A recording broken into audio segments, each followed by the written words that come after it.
बात समझ आए वो गुफ्तगू करे, बाकी सुनने वालों पर कोई मुकदमा नहीं होता। सच्चों के साथ रहो, तलाश कर कायनात में वो सच्चे हैं कौन, जिन्हें रहमान सच्चे कहे, जिन्हें कुरान सच्चे कहे, जिन्हें मुस्तफा सच्चे कहे। मेहरबान, ये दुनिया में सीखो आले मोहम्मद के हक में बोलना। उस ज़बान का कोई फायदा नहीं जो सड़कों में बोले और मजलिस में ना बोले। ज़बान का हक तब अदा होगा जब अली की हिमायत में बोलोगे। मैं कोई बात गलत करूं, बेशक चुप कर कायनात में तलाश कर, इस घर के अलावा कोई घर अपने घर से नहीं किबला इजाज़त दी, अल्लाह के कुरान से अर्ज करो। आओ मालिक से पूछवाता हूँ सच्चे कौन। ये जो 1.25 लाख नबी हैं,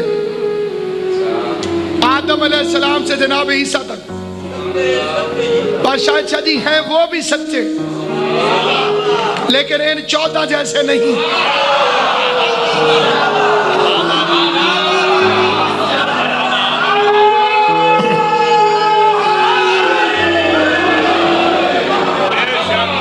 ये जो 1.25 लाख अंबिया हैं, हजरत आदम से जनाब ईसा तक, ये भी सच्चे। ठीक है जनाब, सर नहीं हिलाओ। ये कौन है? सच्चे, लेकिन 14 जैसे नहीं। अल्लाह का नबी है, नाम जनाब मूसा है। गली से गुजर हुआ, कलीमुल्लाह को एक घर में शादी हो रही थी। मूसा अलैहिस्सलाम ने फरमाया आज इस घर में शादी है, कल इस घर में फौतगी होगी।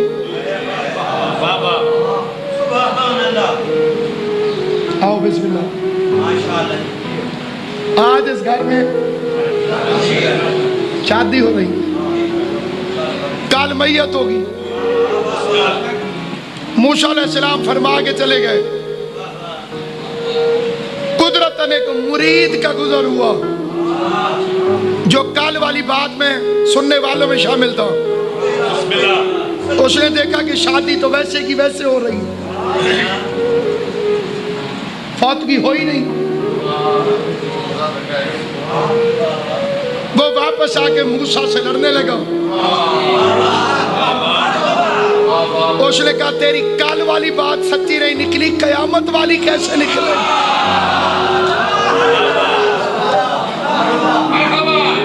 तो सही जरा थोड़ दे। तेरे आसरे पे हम अमाल कर रहे हैं, मैं अगले जहान जन्नत मिलेगी। 24 घंटे वाली बात तो तेरी ठीक निकली नहीं, अगले जहान वाली का क्या होगा? मूसा परेशान हो गए, रहमान से राब्ता किया, कोहे तूर पर तशरीफ ले गए। कोहे तूर पर जाके खुदावंद करीम से पूछा, खुदा ने जवाब दिया। मूसा वापस आए, उस घर में दाखिल हुए, दुल्हन को उठाया, फरमाया इसका बिस्तर लपेटो। उन्होंने बिस्तर लपेटा, बिस्तर के नीचे से सांप निकला। मूसा ने उस सांप को मारा, सांप मर गया। तो मूसा ने फरमाया इस सांप ने इस औरत को डसना था और इसकी मैयत वाक़या होनी थी, लेकिन इसने कोई अच्छा अमल किया है।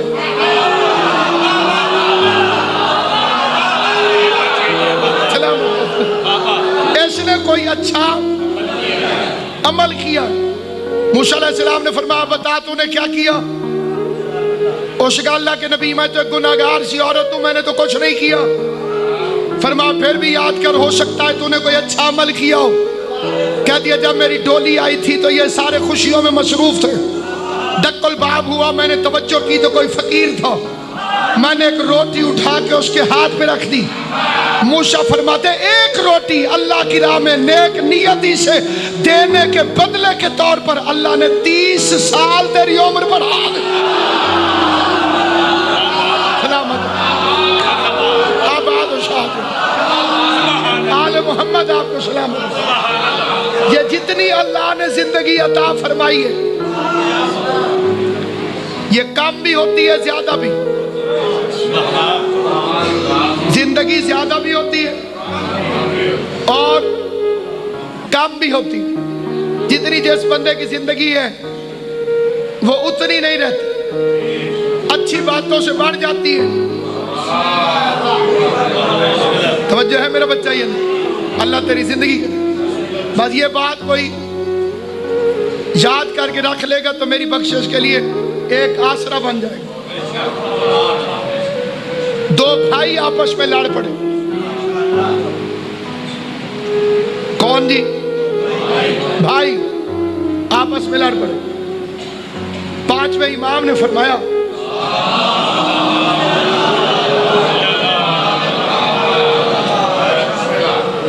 कि इस लड़ाई की वजह से अल्लाह ने तुम दोनों की उम्रें कम कर दी। एक होता है जाहिद, एक होता है बातिन। क़िबला काबा मखदूम साहब की आमद पे एक मिल के बावाज़ बुलंद सलवात आले मोहम्मद पे भेज दे। इज्जत माफ क़िबला मखदूम तकी शाह साहब। सामईन गिरामी, मूसा ने सच बोला था, जिन्हें पिछली बात याद है। मूसा अलैहिस्सलाम ने सच बोला था, लेकिन हुआ वैसे नहीं। आले मोहम्मद आपको अजर अता फरमाए, क्योंकि आले मोहम्मद के फजाइल पे खुश होना भी नसीब से नसीब होता है। हर बंदे का काम ही नहीं कि अली के घर के फजाइल पे खुश हो, ये खुशियां भी नसीब वालों को मिलती। अल्लाह का नबी है, अल्लाह का नबी है, नाम है हजरत शुएब अलैहिस्सलाम। खुदा के सामने गिड़गिड़ाया, माबूद मेरी उम्मत पे अजाब नादिल फरमाओ। अल्लाह ने फरमाया तुझसे प्यार ही बड़ा है, तेरा कहना टाल नहीं सकता। अपनी कौम को कहते तुम पर बुध वाले दिन अजाब आएगा। कब आएगा जी? बुध वाले दिन अजाब आएगा। ये जिन पे अजाब आने वालों अक्सर बुध वाला दिन काम आता है। वो जुम्मे की नमाज भी बुध वाले दिन पढ़ना शुरू कर।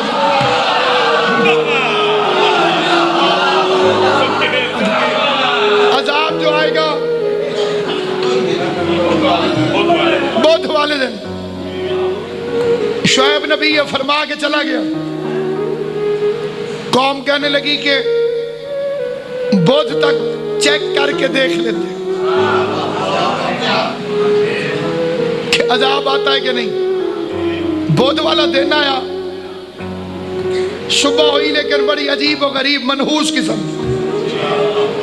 सूरज निकला लेकिन काला काला, आसमान पे काले रंग के बादल।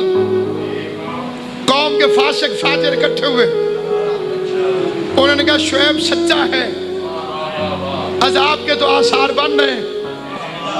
उन्होंने कहा क्या करें? उन्होंने कहा शुएब तो यहाँ पे है नहीं, उसका अल्लाह है। सलामत रहो। शुएब तो यहाँ पे है नहीं, अलबत्ता उसका अल्लाह है। आओ मिलके उसके अल्लाह से माफी मांगे, हो सकता है हमें माफ कर दे। शुएब की कौम ने माफी मांगना शुरू की।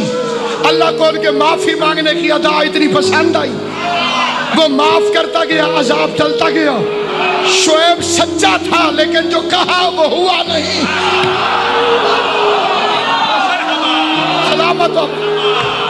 हजरत शुएब सच्चा था, लेकिन जो शुएब अलैहिस्सलाम ने फरमाया वैसा हुआ नहीं। जो शुएब अलैहिस्सलाम ने फरमाया वैसा हुआ नहीं। जो शुएब अलैहिस्सलाम ने फरमाया वैसा हुआ नहीं।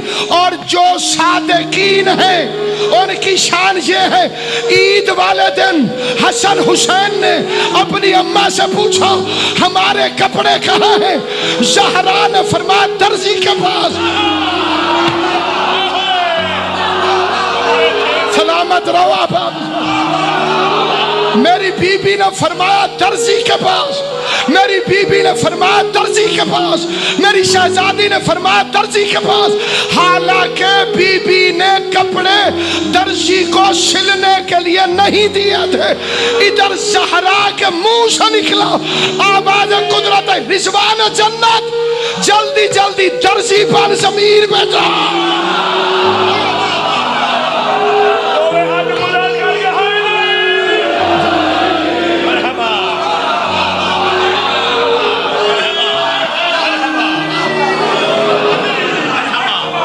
जमीन पर फरिश्ता बन के ना जाओ,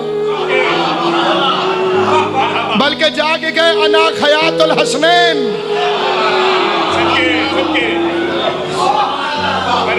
फिक्र में फर्क है, एक होता है दर्जी,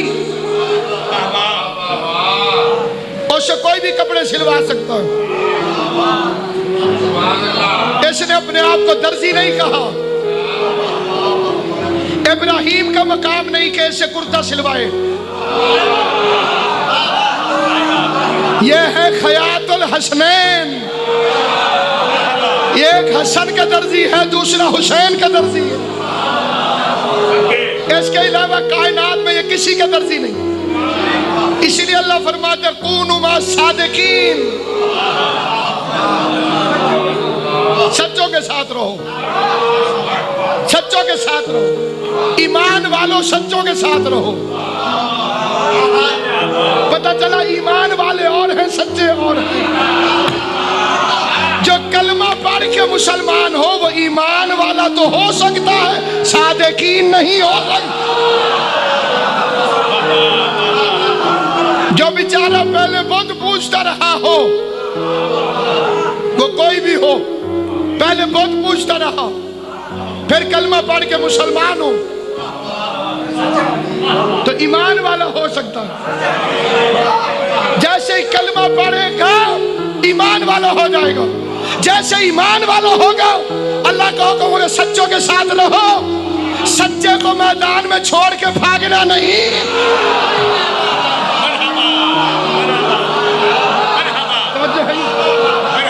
कभी सच्चे को मैदान में अकेला ना छोड़ दो, बाकियों को छोड़ो। रसूल तो सच्चा है, तो जो रसूल के साथ ही नहीं रहा वो तो ईमान वाला ही नहीं। नहीं मैं समझा नहीं सका, फिर तो मतलब ईमान वालों को हुक्म है कि सच्चों के साथ रहो। अगर कोई सच्चों के साथ न रहे तो वो ईमान वाला नहीं। बेशक चुप करके दिल में जवाब देना, लेकिन नबी तो सच्चा है। तो जो नबी को छोड़ जाए वो बेचारा खुद मोमिन नहीं तो अमीरुल मोमिनीन कैसे होगा।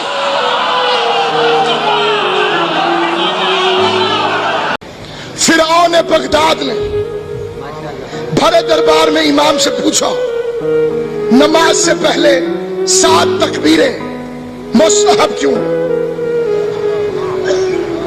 एक तकबीर तो है वाजिब, तकबीरतुल इहराम, और 7 दफा अल्लाहु अकबर कहना मुस्तहब है। रकू में सुबहान रब्बियल अज़ीम व बिहम्दी क्यों है? सज्दे में सुबहान रब्बियल आला व बिहम्दी क्यों है? जो घबरा गए हो अभी किसी नमाज का वक्त नहीं, तो मैं आपको सुना रहा हूं इंशाल्लाह, थोड़ा सा जरा तवज्जो फरमाइए। 2-4 बंदे बड़े परेशान हो गए। सामईन ने गिरामी कदर, उसने पूछा मौला ये क्यों है? फिक्रा सुनिएगा। फरमा सुन, जब मेरा नाना मेराज पर गया, औकात बता दी कि जो मेराज पर गया वो मेरा नाना है। और इमाम मोहम्मद बाकर अलैहिस्सलातु वस्सलाम ने मोहम्मद इरशाद फरमाया कि जो मेराज पर यकीन नहीं रखता वो हमारा शिया ही नहीं। सारों का ईमान है कि नहीं?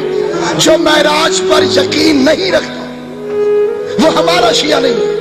पता चला शिया कहते ही उसे हैं जो मीम और ऐन के राज पर यकीन रखता हो।